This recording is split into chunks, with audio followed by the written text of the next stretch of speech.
Wednesday. Yeah, No, camera's rolling. Then they let us know when you're ready, inshallah. Okay, assalamu alaikum wa rahmatullahi wa barakatuh. I'm here with some esteemed guests, or I might be the guest. I was the one that was invited. Imam Muhammad Ibrahim from Bunton, or used to be the Imam of Bunton. And we have Imam Fahim from Camden, New Jersey. Inshallah ta'ala, today we're going to talk a little bit about, this was actually an interview that we're doing, but I figured that the discussion was important. So we wanted to kind of include everybody in on the discussion, and we'll be talking about indigenous Muslim communities and what we can do to help these communities in terms of financial support, moral support, religious support. We have a lot of Muslims going in and out of the prison system.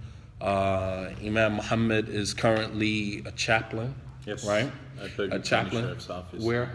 Bergen County Sheriff's Office. So I serve as a chaplain for Bergen County Sheriff's Office, but I also work as a national chaplain. So I oversee a lot of federal facilities, a lot of state facilities, and I actually go in and train imams in order to work more productively, alhamdulillah, and With the prison population. with the prison population. Right, And right. we've sort of established a organization which at the very moment is strictly based in New Jersey, with the hopes that it will sort of expand into the other states. Okay. The purpose of this organization is not only to help Muslim brothers and sisters who are presently incarcerated and in the jails, but also to help and assist them when they come out, because that's the most difficult time that they'll encounter in their lives. It's easy to be in jail. You don't have bills to pay. Right. Food is provided 3 times a day. So whilst they are in the jails, we focus on 3 main areas: tarbiyah, tazkiyah, and ta'lim. And Well, explain those terms. So Subhanallah. should we start the interview now, or just keep it rolling? Yeah. This is live, right? This is live. Alhamdulillah. Alright, Imam Muhammad, you want to start with me first and introduce yourself, and then I'm going to pan the camera. Hi, I'm the video guy. This is the video guy. Hi. So, Imam Muhammad, you will be talking about Islam over here, and you'll be, introducing me, introducing to the camera who this person is, and we will go forward from there, and then I will pan out. And Sure. then all 3 of you will be involved, though I have a right angle lens that is recorded on 3 of you. Okay. So we are currently rolling, lights are on, and quiet. 3, 2. Assalamu alaikum wa rahmatullahi wa barakatuh. Bismillah walhamdulillah wa salatu wa salamu ala rasulillah wa ala alihi wa sahbihi wa man wala wa ba'd. Alhamdulillah, I'm here in Philadelphia at Sister Clara Muhammad School. On my right, I have Imam Fahim Lee of Kuba School Islamic Center, which is based in Camden, New Jersey. And on my left, I have the well-known, most renowned Da'i and Imam of the Northeast, Shadid Muhammad.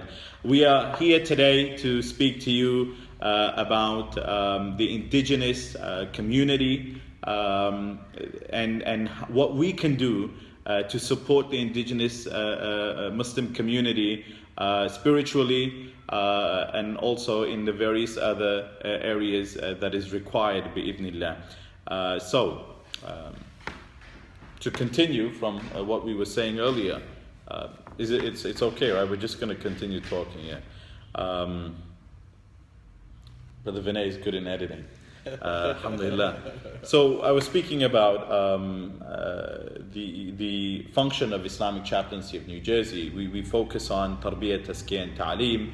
When they come into the jail, many times those who were Muslim, we focus on them understanding the reasons why they came into jail, and how they can sort of come to terms with it, because once they've come to terms with what they've done, then there are great hopes that they won't return to that. Because I was reading a study that said that 91% of those who are incarcerated will at some later point in their lives return to jail. And 56% of their offsprings if they're not already in jail, will end up in jail. Right. So the idea behind this is to really fight those statistics. And if these brothers and sisters leave the jails, inshallah, that they won't come back again. In New Jersey alone, we have close to about 3,000 Muslim brothers and sisters in county jails alone. Just in the county Just jails. the county jails. So that excludes the federal facilities, right? The And the immigration state facility and the state facilities. Right. And that's an alarming number. Yeah. Out of the 3,600 Muslim sisters. And when I said this to a brother, he said, no, it can't be true. And while, I sort of had my doubts also, come Ramadan, I had to go visit a whole bunch of jails, county jails throughout New Jersey, or get in touch with the imams, because we had this dilemma about providing halal meals during the time of iftar. And the Attorney General office said, look, we need the exact number of Muslim inmates in the jails. And so we can cater towards them through their vendors. And that was the exact number we got. We got like 3,100 and something. So I rounded it off to, the 3,000 number is somewhat correct. Right. Because every time you go into a jail, you'll have the ability to print out a list that's either Islamic or Muslim. Anyone who identifies with this faith. And subhanAllah, so what we try to do is we really focus on, working on their tarbiyah, they're nurturing their, not just them in their religion, in their deen, but also their personality and their demeanor and so forth and so on. Really focusing on them cleansing internally. And what is the name of your organization? Islamic Chaplaincy of New Jersey. Okay. It was something that is suggested that we start something like this because there was a need. There was a big need. Or not just that, but a lot of brothers were going into the jails and providing a lot of time. And the two of you know, because you've spent some time being incarcerated in prisons, specifically in New Jersey. And brothers would go in, and those who work there, for them it's a job. Right. It's not a responsibility. They're going in, clocking out. It's a salary for them. They get good state benefits or federal benefits, and that's where it begins and that's where it ends. We had also brothers who were eager to provide help and assistance going in as volunteers. So now they're not getting paid, but there's no direction because they spend their time giving khutbahs. They'll take time off work, or they'll go in and do some tadris ta'aleem sessions. And after all said and done, lo and behold, some of these brothers and sisters end up back in jail. So we've sort of taken it to the next level where we connect with these brothers and sisters in the jail system. And we connect with their families. So if they have kids on the outside, we try to meet with them. And if they go into school, we try to provide them some kind of assistance. So we'll provide them tuition, or we'll provide them certain scholarships. If their spouse needs a job, we'll provide them that job.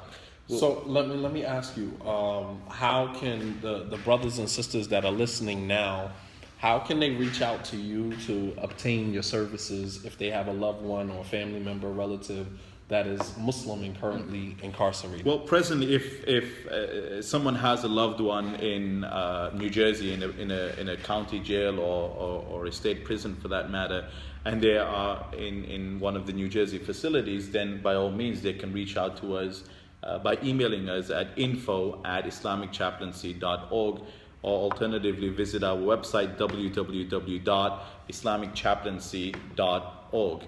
And once you send us an email, we'll be able to then put together a case number for that request. We will personally look into it. Many a times I myself go and visit this specific individual, and then we will assign a brother or a sister to this person. If it's a sister, we have a network of sisters that, alhamdulillah, are going into the jails and are meeting with these sisters on a regular basis. Okay. We would like to connect with the family also. Many a times I was telling Imam Fahim that when a brother goes to jail and he's married, often at times that distance leads to separation. Mm-hmm. And he comes out in the hopes that he's going to be reunited with his spouse, with his wife, and then lo and behold, she's with somebody else. So we try to avoid that from happening by facilitating as many visitations as possible. If she doesn't have a car, we'll arrange that. Or likewise, if the brother doesn't have a car and his wife is in a jail or a prison for that matter, we'll arrange transportation. So there are consistent meetups with them, even in this unforeseen circumstance. So alhamdulillah, we try to facilitate that to the greatest extent. And if somebody reaches out to us, we will look into that case. We would provide our help and assistance. At the end of the day, if the brother or sister who's incarcerated does not want help and assistance, then obviously we can't push them. Right. We can sit them down, we can talk to them. And one thing that we need to understand, and I think the viewers really need to understand also, is that, when we talk about Muslims being incarcerated, or when we speak about 3,000 Muslims within the county jail system alone in New Jersey, we think about one specific race. Right? We think that I was just going to ask you so that our viewers understand. Right. So we think that it's African American, and especially those who are from the Middle East or those who are from various parts of Africa, right? Whether it's West Africa or whether it's East Africa, we think it's not our kids, it's not our offsprings, right? But the demographics have changed. Right. We see that immigration began. People started coming into the United States of America in the 60s and 70s in draws, and these Muslim families came and established their lives. Their kids grew up, and whilst being so focused on making a living and establishing a business, they I would say raising their children to a great extent was an oversight. And today, as a result of which, if you go into Bergen County Jail, for instance, located in Hackensack, I would say very comfortably, 55% of the Muslim inmates are of every and any other ethnicity other than being African American. Wow. 55%. Interesting. Right? I was in Passaic County. I was just going to say Passaic County. Large population of Moroccans, Syrian, Palestinian, Jordanese. Yes. And it's funny because today I went for a haircut early in the morning, and the brother next to me, he's like, "Hey Imam, how you doing?" And I'm trying to think to myself, where do I know this brother from? And he's like, "How you doing? How's everything? It's been a while." And I'm thinking. And I just cannot put two and two together. So I said, "Brother, where do I know you from?" And he says, "Oh, I was in Passaic. I was in Passaic County Jail." This is a Lebanese brother, right? Young Lebanese brother. And obviously, you meet so many brothers who are in and out. And apparently this brother was in for 2 months and then he was gone. But that's just, all the more to sort of accept the reality and accept the fact that, it's not just African Americans. So it's not just a black thing. Absolutely not. Absolutely not. I actually, to be honest with you, incarcerated, I got my first Quran, my first Mus'haf from a Palestinian brother. While incarcerated. Yes. And while doing time in prison, I got my first Mus'haf. His mother, Palestinian, came to the visiting hall, and she had 5 Mus'hafs. I actually still have that Mus'haf till today. I still have it. It was white, and it came in a case. You know how sometimes the Mus'haf, it'll go inside the case. And she bought 5 of them with her and told her son to give them, to distribute it to, any of his companions he wanted to give it. And he gave me one. And I had been Muslim maybe about 2 years at that point. And where did you serve time? I was in Garden State Youth Correctional Facility, known as, to anybody from Jersey, from Yardville, right?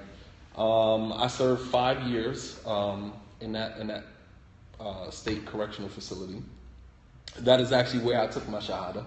That's where I became a Muslim, where I learned Arabic, just learning how to read the Arabic. I actually memorized Surah Al-Baqarah while I was incarcerated. I didn't know any Arabic. So what I used to do is I would play Sudais, who was my favorite reciter. I would play Sudais right? Maybe 2 ayats, and then I would write it down as I heard it, and then I would keep that paper in my pocket, and I would go to work, and whenever I was idle or whatever, I would pull the paper out and I would memorize it. I would pray Salatul Dhuhr. I would try to recite it in Dhuhr and Asr. And by Maghrib and Isha, if I could recite it out loud, then the next day I would start with 2 more ayats. And I think it's essential, Imam, that everyone, our viewers, those who are watching live and those who will be watching later on YouTube or wherever, understand that, this is an area that we should not neglect. Allah subhanahu wa ta'ala has made it incumbent upon us to give da'wah. And that doesn't exclude the brothers and sisters in jail, because if you took your shahada in the jail and you received your first mushaf and you memorized Surah Baqarah, alhamdulillah, Allah opened the doors for you, and you went to study in the International University of Medina, and alhamdulillah, Allah is taking work from you, where you are speaking, subhanallah, in so many different masajid, so many people are gravitating to your da'wah and the message that you are delivering. One shouldn't underestimate the need and the necessity of doing da'wah within the jails. I tell many a times, brothers, that after all, one of the greatest da'is of our time became Muslim in jail. And one of the greatest reformers of our time, Malcolm X. Subhanallah. And correct me if I'm wrong, I think Sister Clara Muhammad's school is a product of his legacy and what he left behind also. Yeah. And that legacy will continue to live. So never underestimate or undermine the da'wah in the jails. If you have an opportunity, I think brothers and sisters should take it upon themselves. And you could join Islamic Chaplaincy also. We have a system now, Imam, where we are standardizing certain books that should be going into the jails. We're making sure that every inmate is given a Quran. And if he or she doesn't have a Quran, they can write to us. We have affiliated organizations that can reach out to them if, So let me ask you, what discussion do we need to have today to bring to the table to, open up the dialogue about what you have going on? Why are we here today? What are we going to discuss today, inshallah? I think the main thing is to create the awareness that we have a large Muslim population within the jail. And let us first also fathom and understand that and take the stigma out of our minds that, it's African American brothers and sisters and they're not from our community. First and foremost, we are one community, ummatan wahida, right? We are one ummah. Whether we're black, whether we're white, it doesn't really matter. We say, Ashhadu an la ilaha illallah, and we are all brothers and sisters. So if someone's going through some kind of difficulty, or if someone's made a specific mistake in their life, and as a result of which they've ended up, in jail, that doesn't mean now they should be deserted and they should be left alone. We need to reach out to our brothers and sisters. This is the time that they are, the lowest in their life, perhaps. This is the time that they're most vulnerable. And this is the time where, da'wah can have a major impact on them. We see that so many great du'at today, so many great scholars in our time who are living, the two of you are a perfect example. You are actively involved in your community. You are giving da'wah, you're giving khutbahs, and so many brothers and sisters are benefiting from your knowledge across the country. Likewise, we can have so many more Imam Fahims and Imam Shadids. We can have so many more the likes of Malcolm X coming out of the jail system if we dedicate some time and contribute. And I think, the prime message is that if you cannot physically go to a jail and become part of that system and sign up as a volunteer, then at least help someone, right? Islamic Chaplaincy, we have this one unique program, Imam Shadid, where we have a whole bunch of volunteers. And not every federal facility will pay a chaplain. Not every state facility will pay a chaplain. And Imam Fahimli, that county jails for the most part do not pay Muslim chaplains.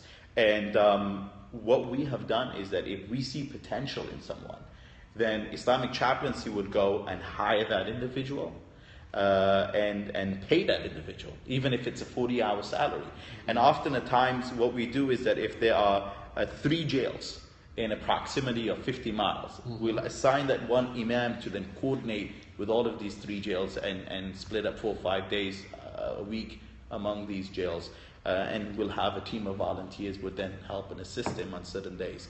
I just want to throw a question out there. I want to get Imam Fahim involved in the conversation. What are some of the challenges that an imam would face if a person decided, to go into, so a person is listening to you and says, hey, what you're talking about sounds great, awesome, I would love to get involved. What are some of the challenges so that we are just completely transparent about what people would be walking into if in fact they decided to get involved with, Islamic chaplaincy?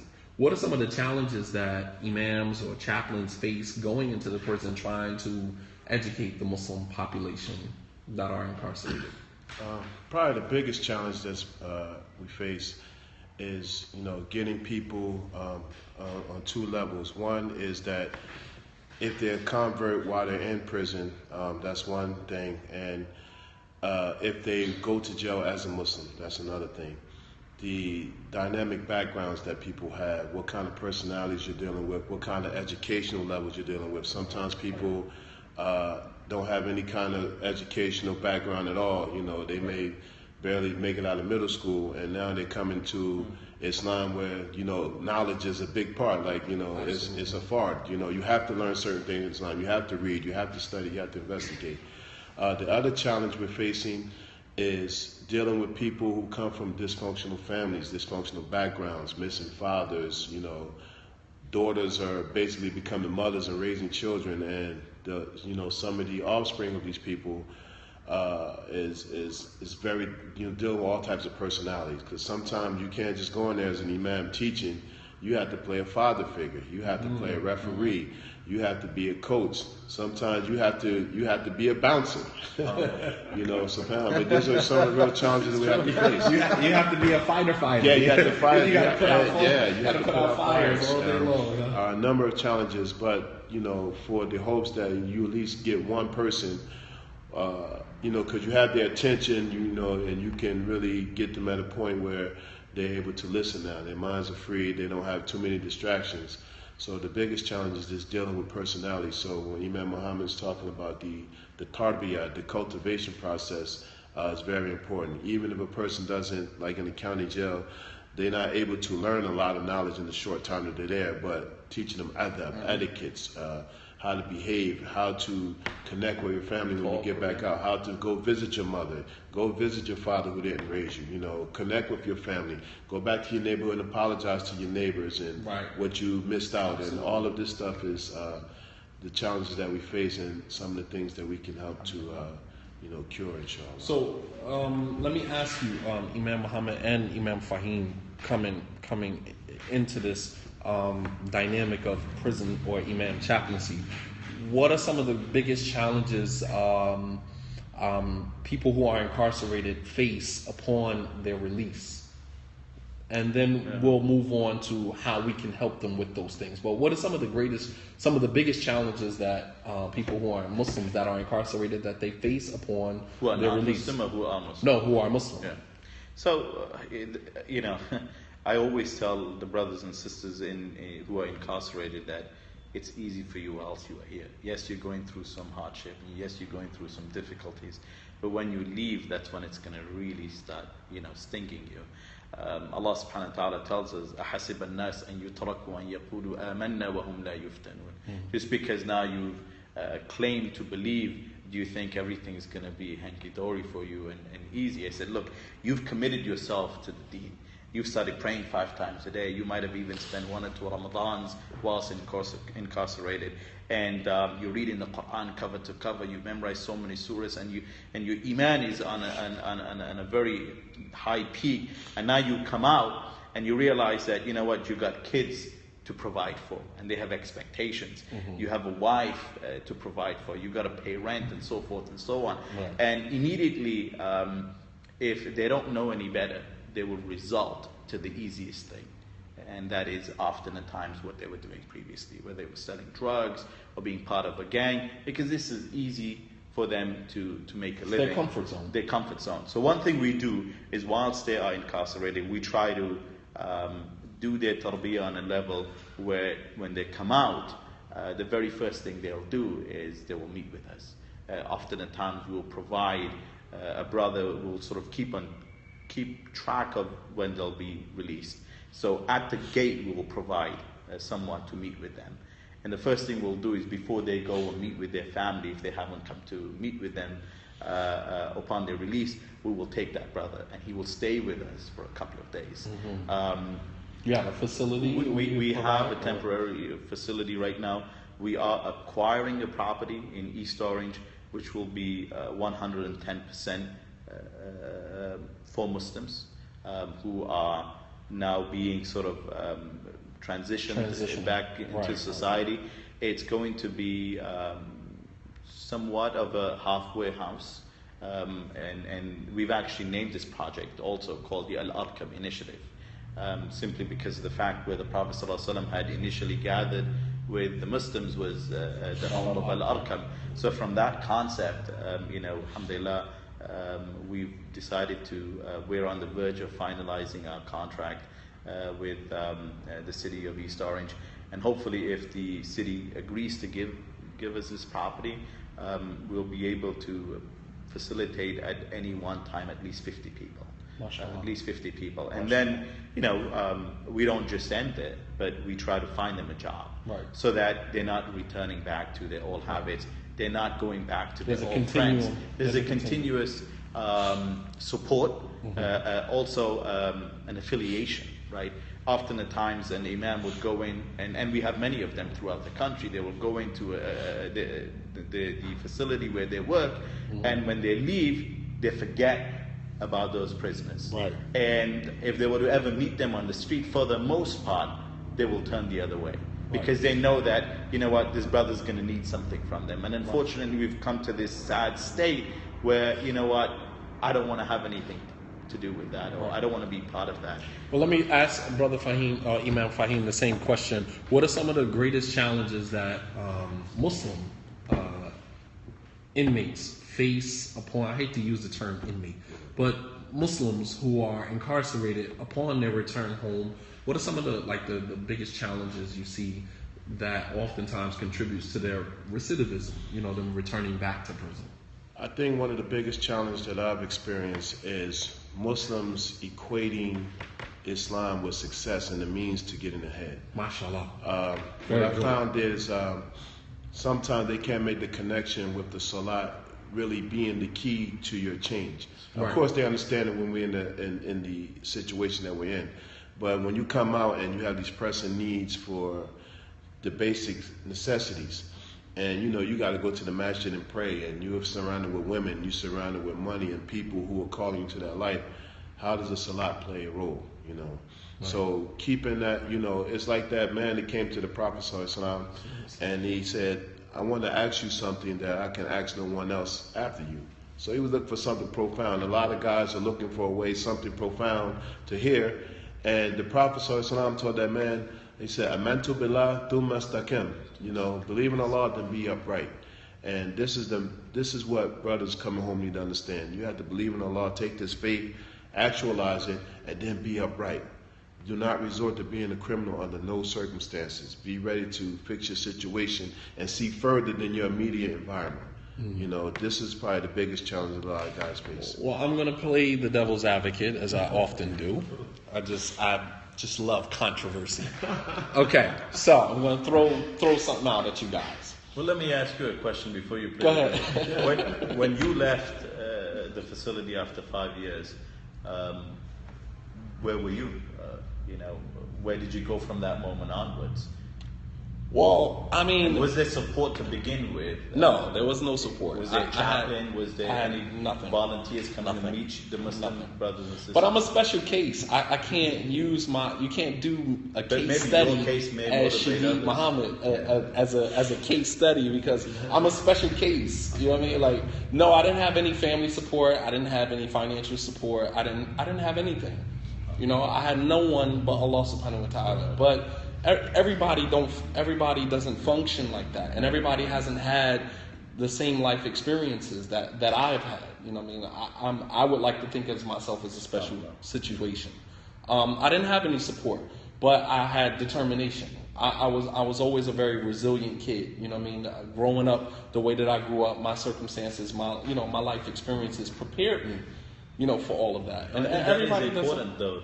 Determination is probably, Imam, essential, an imperative for every brother and sister who's coming out of. But that's an internal thing. That's not something. I mean, you have to make a choice within yourself to say that Islam is the only option for me. There is no other option.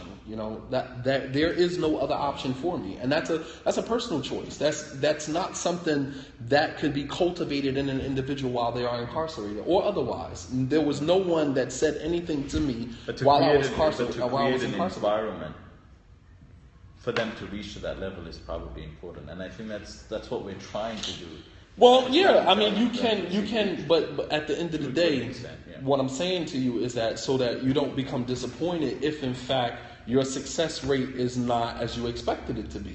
Expectation is the mother of frustration. Right. So as you grow as an organization, maybe you start to have expectations based upon some statistics, but those statistics can change. I mean, from environment to environment, from person to person, and from time to time. What may be popular now may not be popular tomorrow. Yeah. So what works now may not work, a year from now. So what I'm saying to say is that your job as an Islamic chaplaincy organization is not to change people.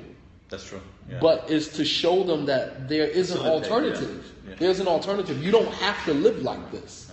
You know what I mean? I'm of the philosophy of letting grown men make their own decisions. So I probably would not be the perfect person for that.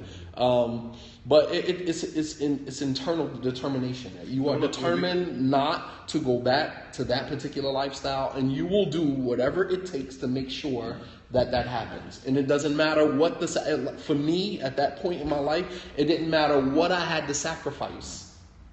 But I was determined that if I took my shahada, I was going to be a Muslim, that I was going to follow it all the way through. I was not going to half step with it. I was not going to have one foot in the dunya, one foot in Islam. As I said before, it's no bragging. I'm not tooting my own horn.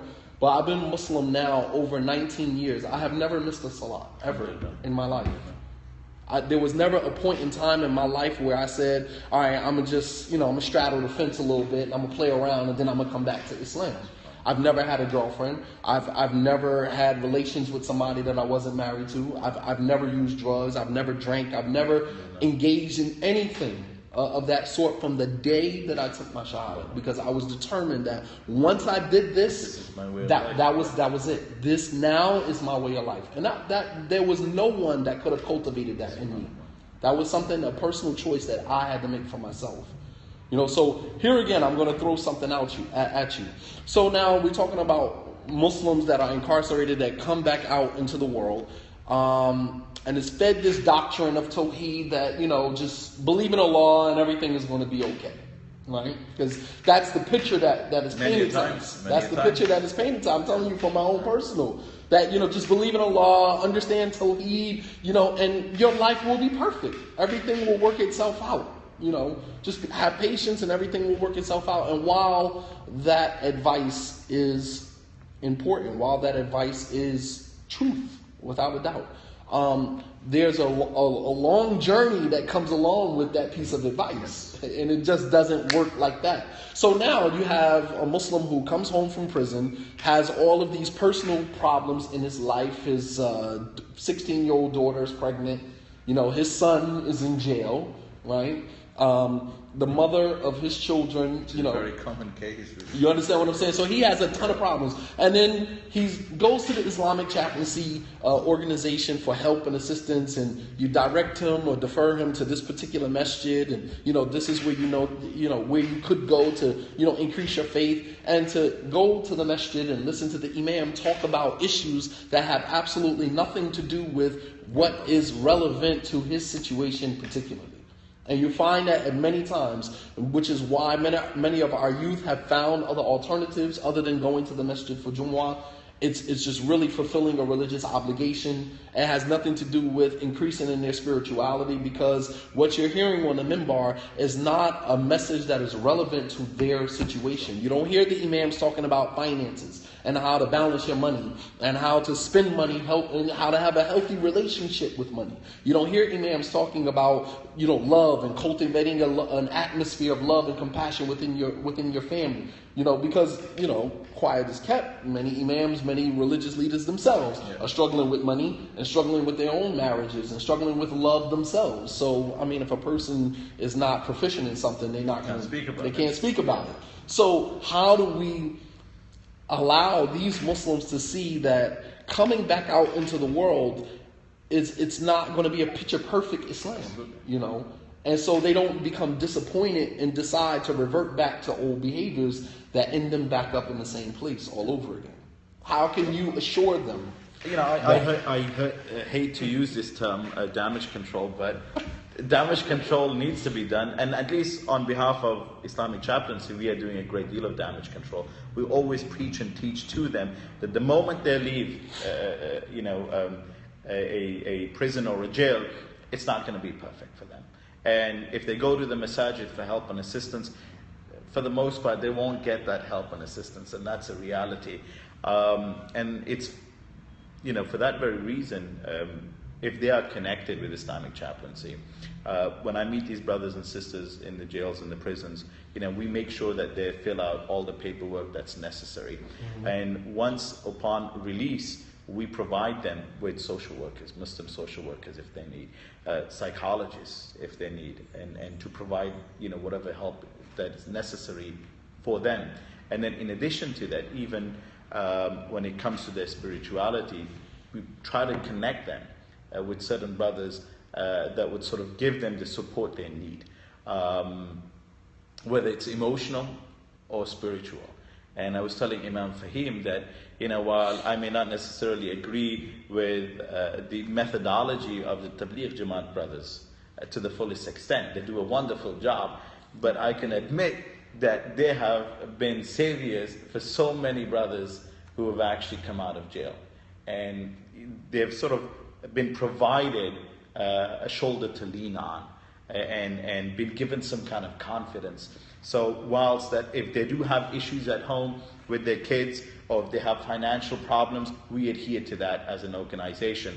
And then for the spirituality, not only do we make an effort to meet with them from time to time, and we have gatherings once a month, twice a month, where the brothers and sisters who have been released, we get them under one roof, even if we have to arrange for that transportation, just so that they know someone is out there for them.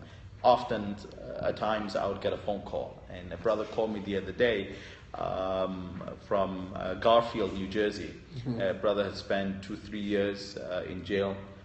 His kids in Atlanta. He was with him and his wife, and he was in jail for petty reasons. One thing led to another, and alhamdulillah, the brother was very active in the jail.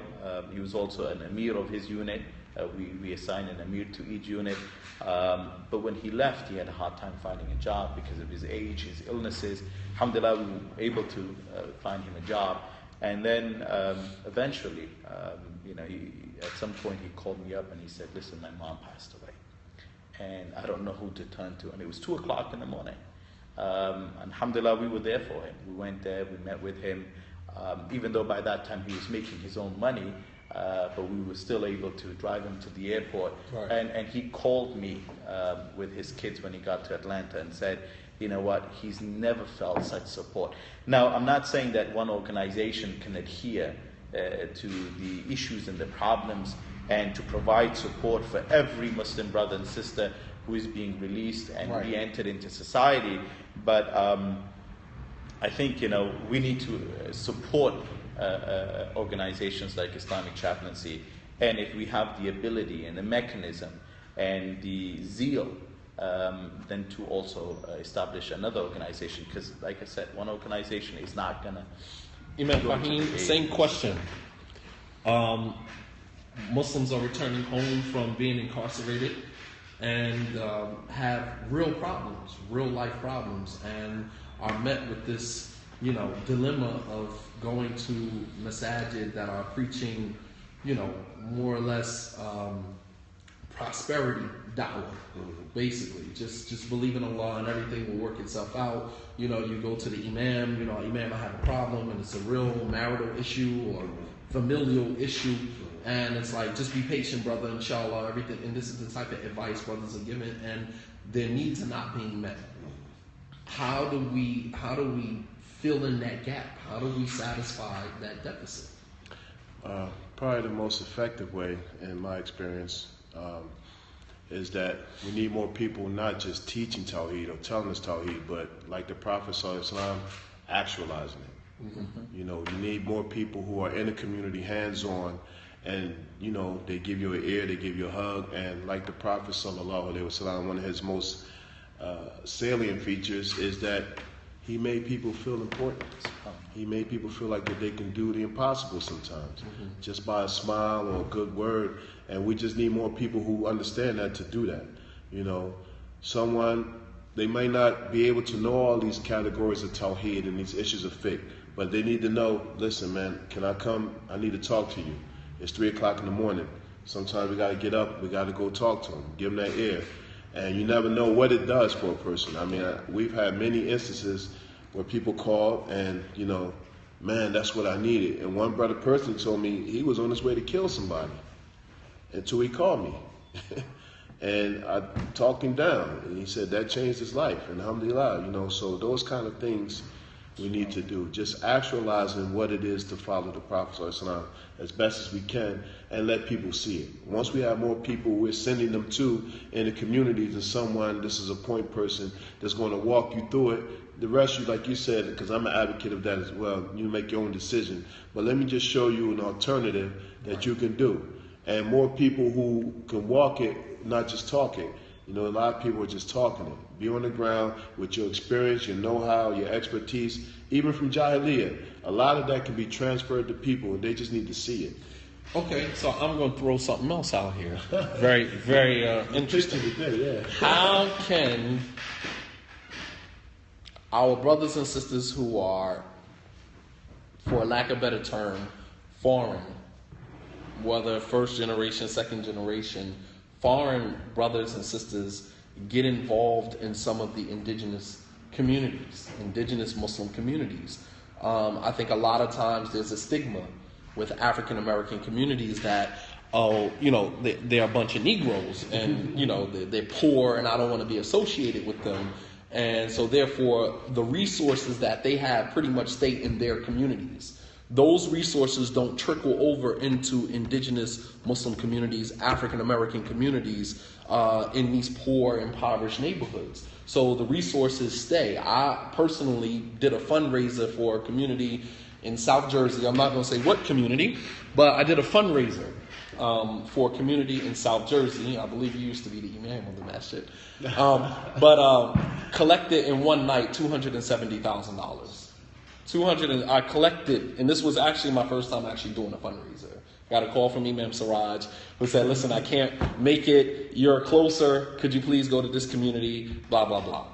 On the strength of Imam Siraj, I went. I asked the brother, I said, how much money do you guys want to collect tonight? He said, we need to collect 500 grand.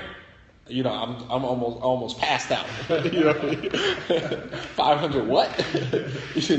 And so, he said, yeah, 500 grand. I said, he said, no, people in this room right here can afford that. We have people in here that can write one check that would cover all of that.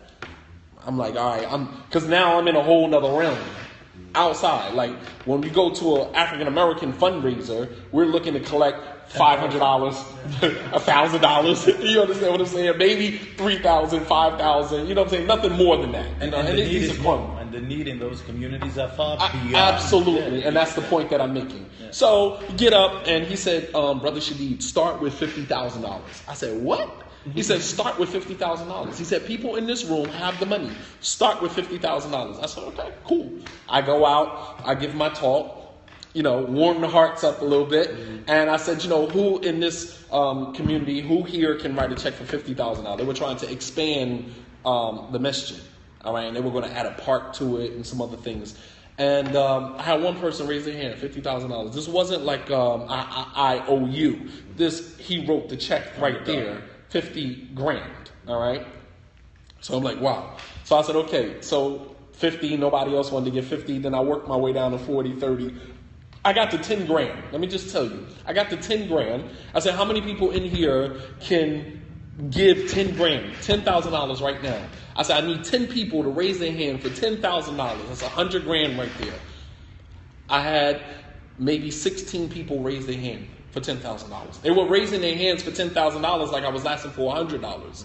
So what I'm saying that to say is that... The money is there, but that money, those resources stay in those communities. It doesn't trickle down into the more impoverished indigenous Muslim communities, and that is a problem. It is a problem, and you know what's worse than that problem, Imam Shadid, is that I was invited recently for a fundraiser, a masjid close enough to South Jersey, and my scheduler usually would ask, what's the purpose for this fundraiser? Because the Imam is not going to come and raise money for any project. That's his principle. So it took them some time to get back to us, but eventually we received an email from them, and I saved that email for times like this. They said to us that we want to raise $200,000, $100,000 each for a chandelier.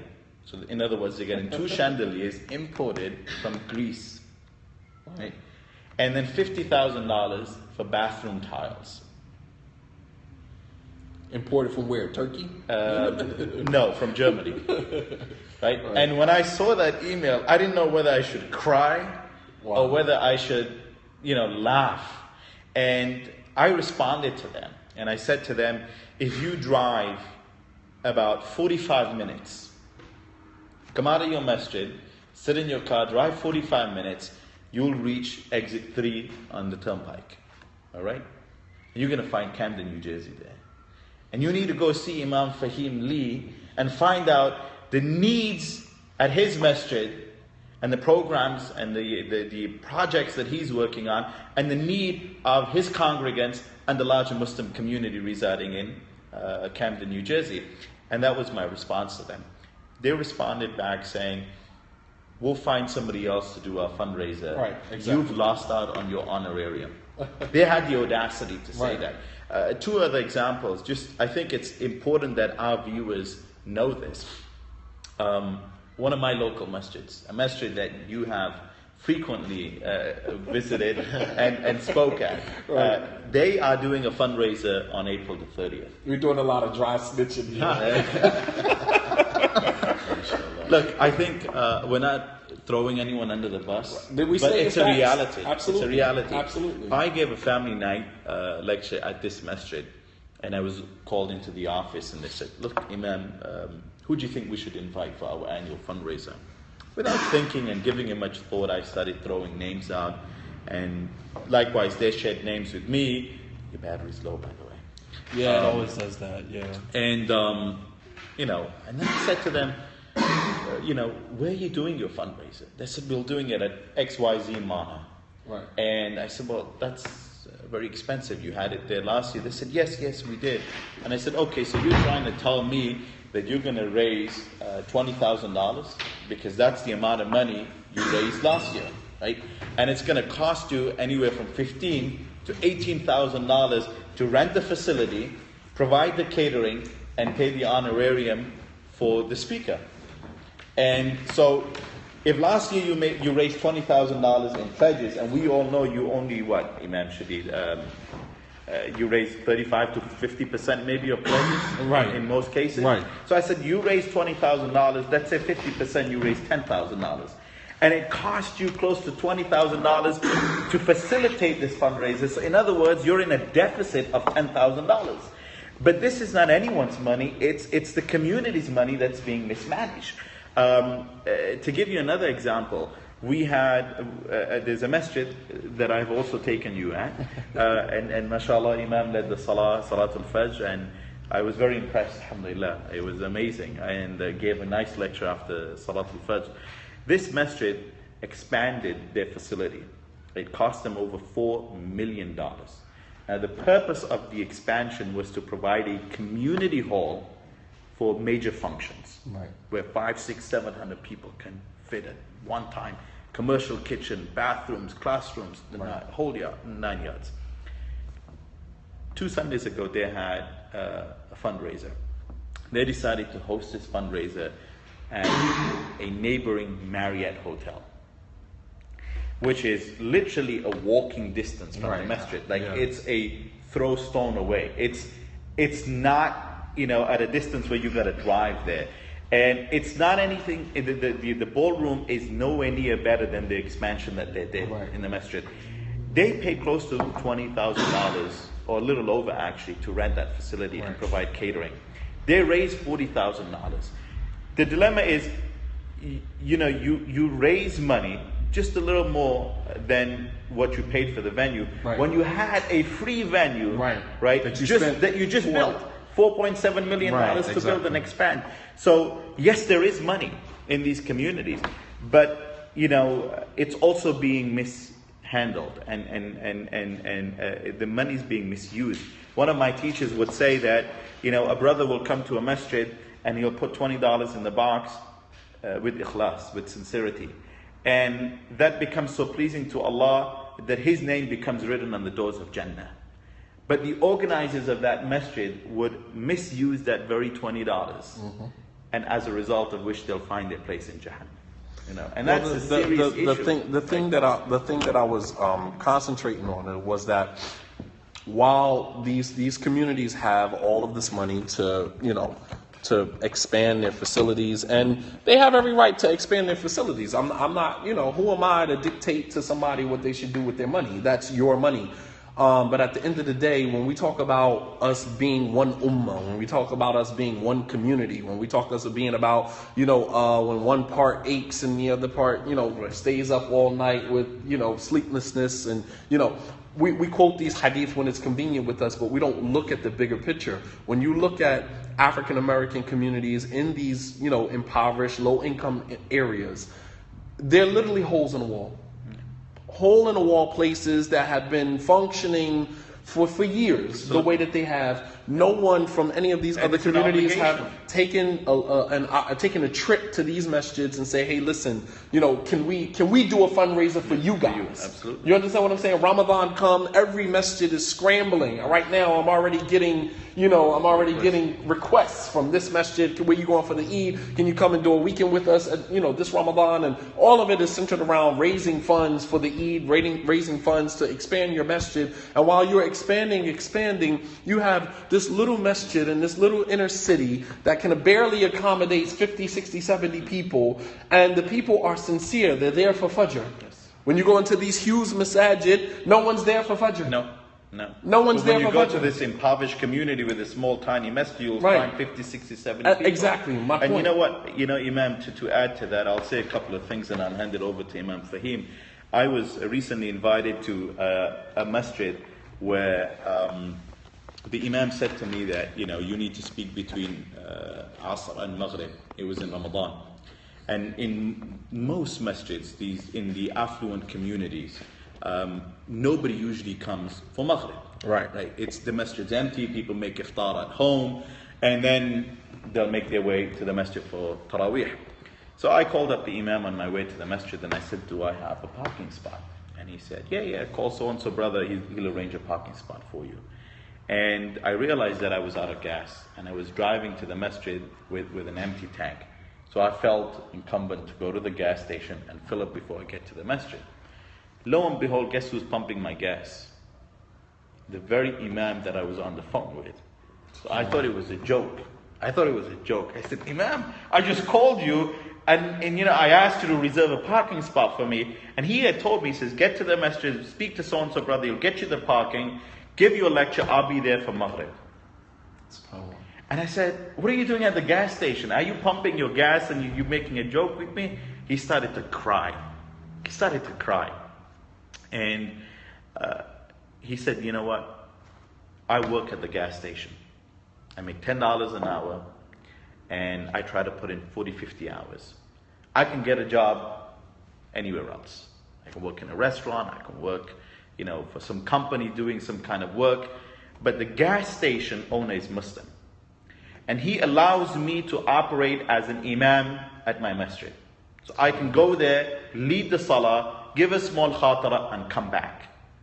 And I can start my work right after Salatul Fajr, which is the bulk of my hours from Fajr all the way until Dhuhr.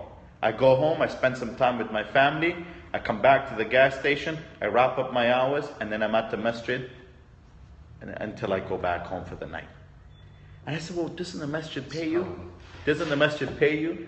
And he looked at me and he said, you know what, Imam, come out of your car, let me show you something. He took me in the back and he said, I used to put these, I used to tint windows for people in the community for their cars. And then he said, I'm really good with my hands, so I used to, put stereos and speakers and fit speakers in people's cars. And he said, I felt bad because people were using these for music. And as an imam, I can't do that.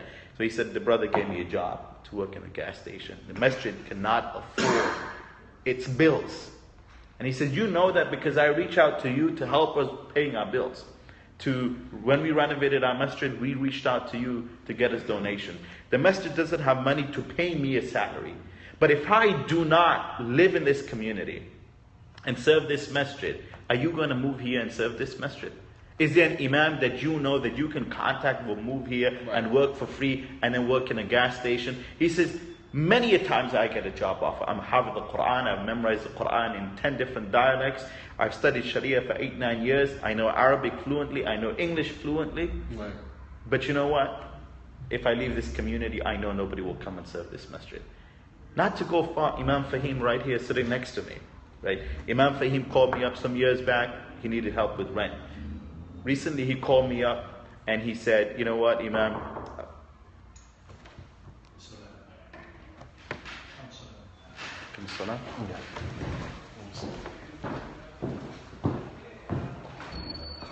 Continue to talk? Should we continue to talk? So we're going to break for Salah, inshallah. We're going to break for Salah. And then we'll come back and we'll wrap up the conversation بإذن الله تعالى. وصلى الله على نبينا محمد وعلى آله وصحبه وسلم تسليما كثيرا وآخر دعوانا أن الحمد لله رب العالمين. السلام عليكم ورحمة الله وبركاته.